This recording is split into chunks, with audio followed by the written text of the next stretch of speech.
Hello friends, in JIPMA 2018, a question was asked, Hershey-Chase experiment was done on. So first we will see what is Hershey-Chase experiment and where is it done.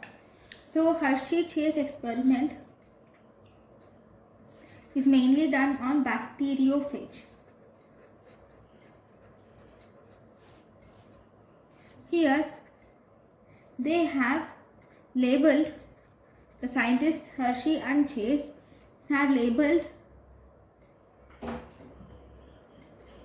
DNA component and protein component with radioactive probes.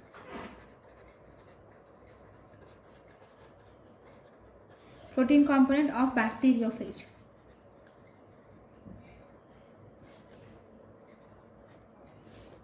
And this experiment, at the end, I'm just writing the result because we don't need to know the details.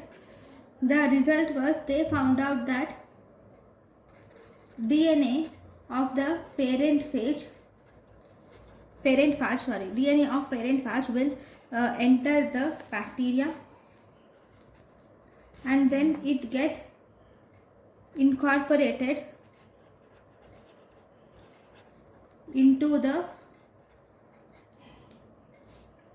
DNA and transferred, and this DNA is transmitted to the new daughter probes also. So this is their experimental result. Thank you.